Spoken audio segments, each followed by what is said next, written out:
Paz de Deus, meus caros irmãos, Shalom.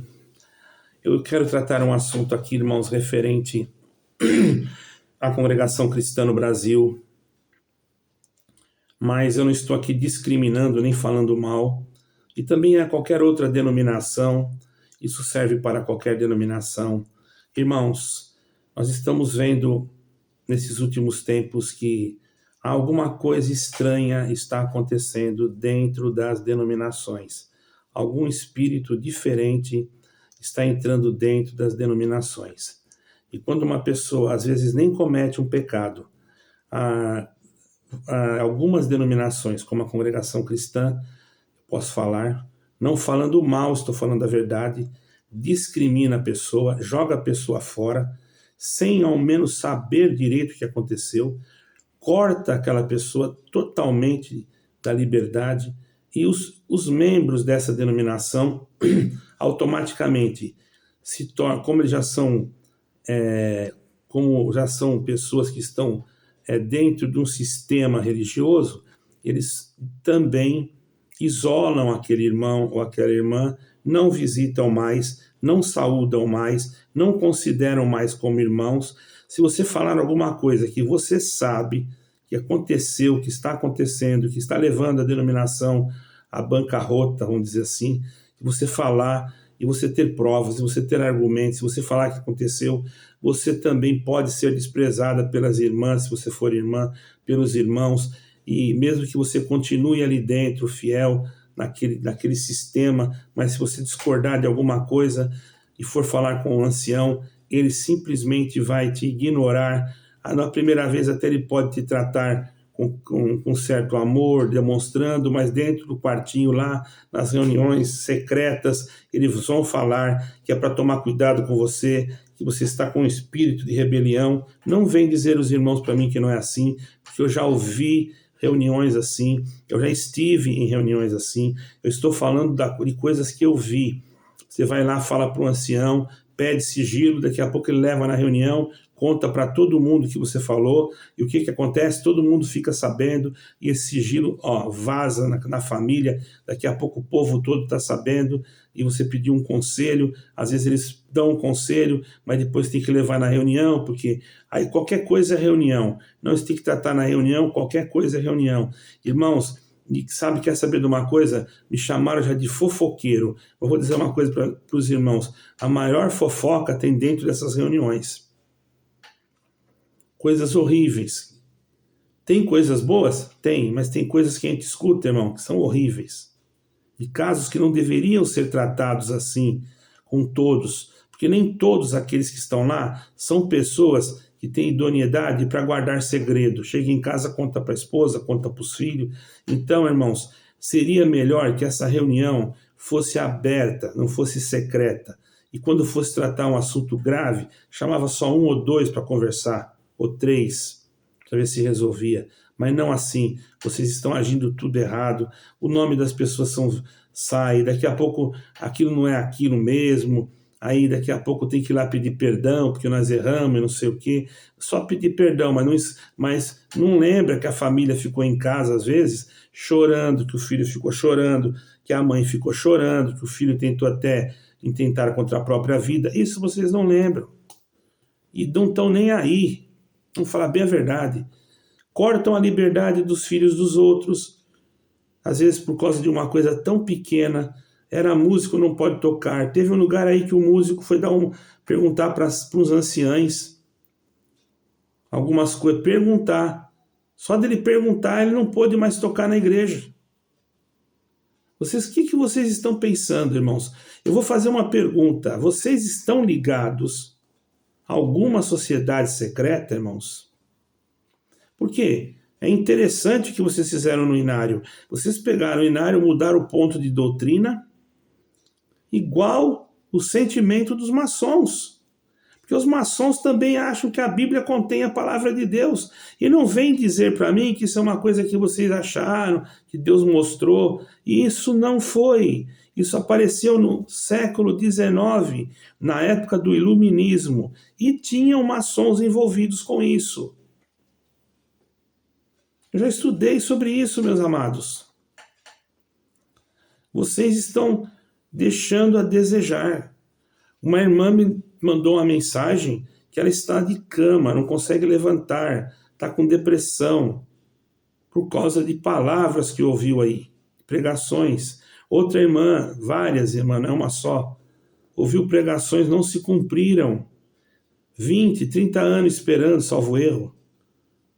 A irmã está depressiva, está tomando debaixo de remédio. Por quê? Por causa de pregações. Outros pregadores, o diabo vai te pegar lá fora, eu não sei o quê. Que pregação é essa daí de evangelho? Qual é esse evangelho que vocês estão pregando? Aí vem um irmão ensinar, temos que falar mais de Jesus Cristo, não sei o quê. Mas isso só está no papel, isso daí já está sempre... Irmão, já escutei isso muitas vezes. E não aconteceu até hoje, irmão. E mesmo que acontecesse, uma pergunta, vocês não estão envolvidos com nada mesmo? Tem certeza, irmãos?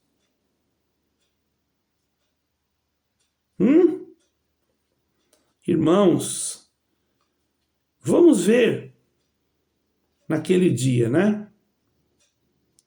Irmãos, e outra coisa, irmãos, uma coisa que não tem lógica.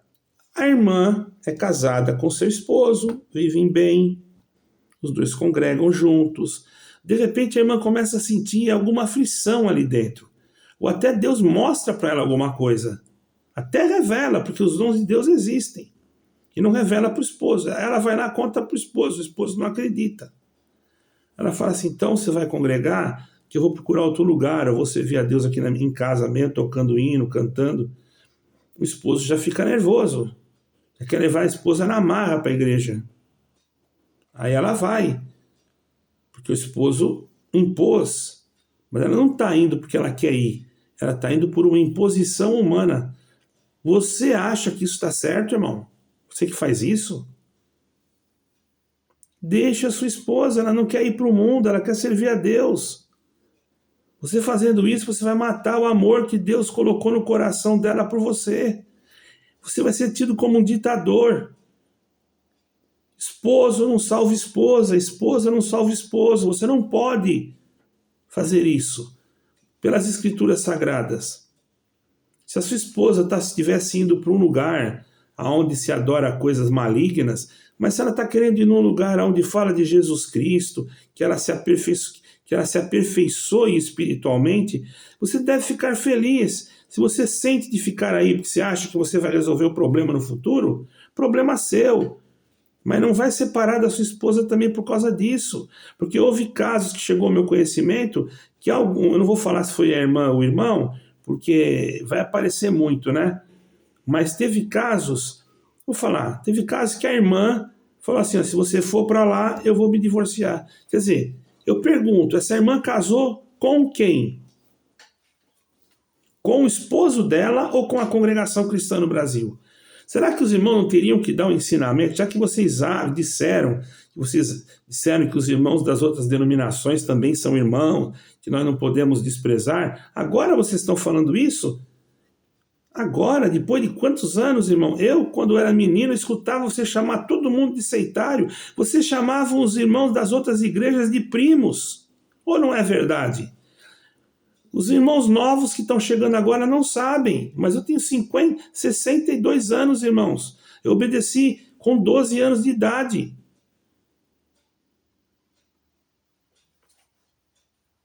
Eu cansei de escutar. Eu cansei de escutar vocês falarem que o diabo estava dentro da televisão, que não era para ter televisão, porque saiu até um ensinamento, e os ensinamentos vocês falavam que eram santos ensinamentos. Mas vocês não querem que fale que é o São Mateus, São João, São Pedro, mas santo ministério pode falar. Que santo ministério?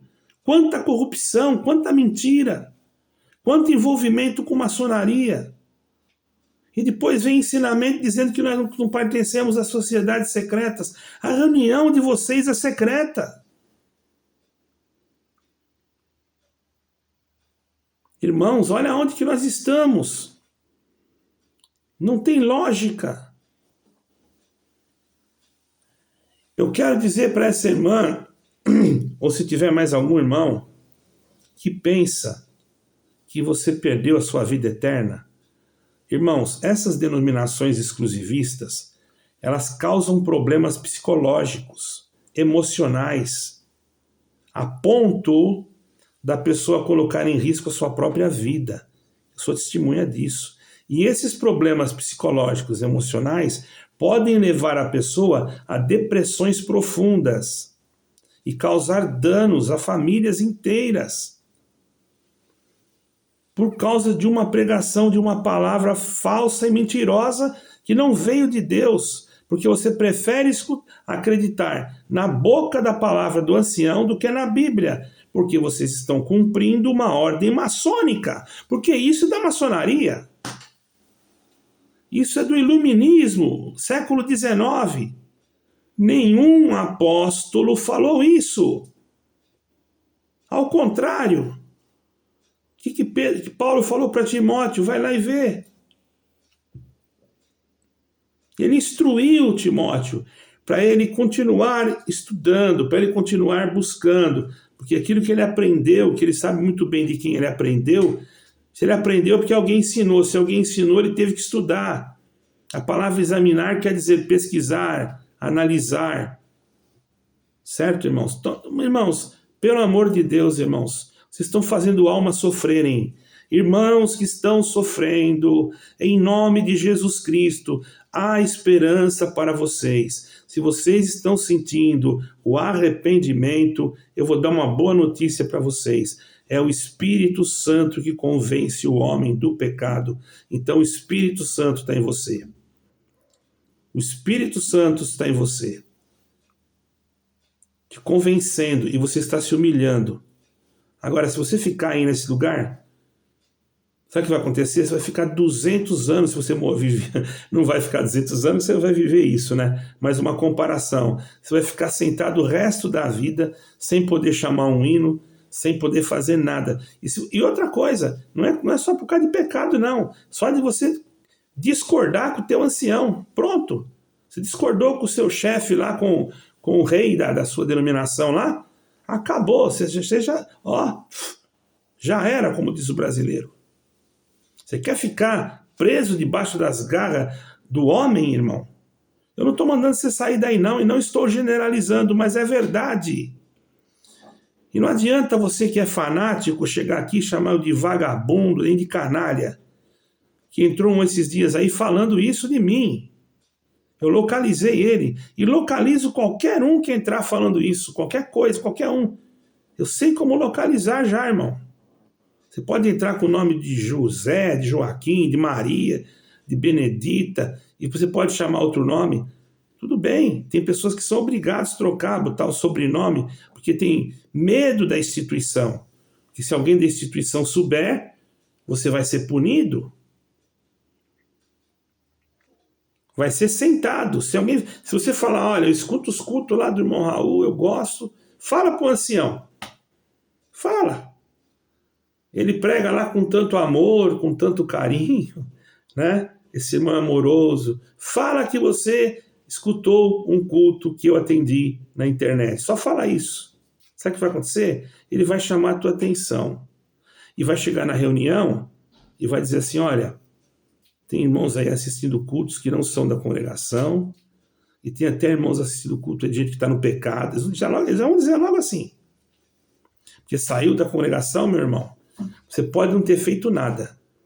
E mesmo que você fez alguma coisa e você pediu perdão e Deus te perdoou, eles não estão nem aí. É eles que têm que perdoar. Agora, se você saiu, Deus te perdoou, e você for rico, não precisa nem Deus te perdoar, meu irmão. Você fica pouco tempo. Você dá um dinheirinho lá pro ancião, compra um garrafão de vinho para ele, logo, logo você está de volta. Irmão, não vem dizer para mim que não é assim, que eu conheço casos assim. O pobre não tem chance. O que é rico tem chance. Isso acontece, isso é política. E vocês dizem que são apolíticos. Vocês fazem política no meio de vocês. Vocês estão fazendo que nem o Joe Biden, dos Estados Unidos. vai sair agora da presidência, o filho dele estava condenado, ele deu anistia, porque ela tem uma lei que quando o presidente sai, ele pode dar anistia. Mas ele só deu para o filho dele. Por que não deu mais para outros? Eu não sei como é que funciona a Constituição lá, mas deu para o filho dele, que cometeu um monte de crime, um monte de coisa, ele deu para o filho dele. Isso aí está repercutindo na mídia. A mesma coisa vocês. Se for o filho de vocês, meu Deus do céu, vocês vão fazer de tudo para deixar ele ali. Deus o livre que alguém falar que vocês não mandam ele sentar no último banco, é errado. Vocês não fazem nada disso. Vocês fazem isso para os outros. Vocês estão errando. Vocês estão machucando as ovelhas. Vocês estão levando o povo para o buraco, ao invés de levar para Cristo. Prega Jesus Cristo, prega a misericórdia, abraça aquele que está lá. Ah, mas aquele lá já morreu. Já morreu? Você não acredita que Deus pode ressuscitar ele? Se ele não foi para o pecado, se ele não se lambuzou lá no pecado, porque tem gente que fala que a porta... Teve um irmão que teve a capacidade, olha que tamanha ignorância. Eu não fui atrás desse irmão aí, porque eu achei assim até que nem valia a pena, porque uma pessoa dessa precisa ir no médico. Os irmãos do Texas lutaram para ter uma igreja, fizeram tudo que... E agora eles perceberam que o Brás não está fazendo as coisas corretas. E eles então não querem mais receber ordem do Brás. Não sei como é que está a situação. Porém, eu fiz um vídeo falando, vamos orar pelos irmãos, tal. Os irmãos... Sabe o que um irmão falou no comentário, irmão? Que eles saíram porque são tudo porcos, lavados. Irmão, quem é você? Quem é você para chamar os outros de porco lavado, irmão? Quem é você para chamar que os porcos não iam ficar mesmo no meio de você? Ô, irmão, quem é você? Será que você está falando dele de porco? Será que não é você que está em algum chiqueiro e você não sabe? Porque os irmãos querem ouvir de Jesus Cristo. E você quer ouvir do quê? Da boca do teu ancião, que fala que estudar a Bíblia é farelo? Que expulsa o espírito de estudar a Bíblia? É isso que você quer? Está contra o Evangelho de Cristo. Isso é do anticristo, irmão. Se Jesus Cristo mandou examinar, que em grego é anakrinó, que quer dizer examinar com profundidade, estudar, escavar, esmiuçar, pesquisar. E o teu ancião fala que é farelo. Ele está pregando o quê? Está pregando uma palavra anticristã. Não tem conhecimento, está falando besteira. E você está dando glória. Você não está examinando o que ele está pregando. Por isso que Paulo falou, em 17 de Atos, os irmãos de Bereia, gostei muito, porque enquanto eu pregava, eles estavam ali com a Bíblia aberta, eles pregavam, eles olhavam. Tem irmão que não gosta nem que abre a Bíblia na hora da pregação, diz que é falta de educação. Não, ele está questionando. Você está pregando, ele está olhando se está certo. Não se incomoda com a Bíblia do teu irmão, fica em comunhão e prega, pelo amor de Deus, para com isso. Bom, irmão, sinceramente, eu vou ser bem sincero, vocês estão maltratando as almas, vocês estão em sistemas, sim, eu tenho quase que ser 100% certeza, eu quero que Deus salve vocês, eu não tenho nada contra ninguém, mas eu tenho que defender essas ovelhinhas aí que estão sendo jogadas fora. Pelo amor de Deus. E se você, irmã, não sente demais, conversa com o teu esposo. Ele tem que entender que ele casou com você e não com a igreja. Eu não estou te incentivando você largar o teu esposo. Jamais. Mas na congregação é diferente, tá? Porque quando aconteceu que eu estava enfermo, alguém chegou para minha senhora e falou assim, deixa isso aí, deixa não ter mais nada, casa com outro. Você está entendendo, irmão? É complicado, né? Graças a Deus que eu estou com a minha esposa até hoje, sirvo a Deus com alegria, vivemos bem em paz, estamos aqui em Portugal e não somos incomodados por nada. E alguém pode dizer, então por que você está se incomodando com nós? Para de falar. Irmão, é a minha missão. Tem almas aí chorando, tem gente me comunicando, tem pessoas doentes e vocês não vão atrás? Se Deus me der condição, eu vou voltar aí e eu vou visitar, tá bom? Se Deus me der a graça, eu peço em nome de Jesus Cristo. Não só aí, Estados Unidos, é onde for preciso. Porque Deus, irmão, está mandando Jesus Cristo voltar, e logo, logo ele está voltando, e essas almas não podem ficar jogadas fora. Deus abençoe a todos, fiquem com Deus, irmão.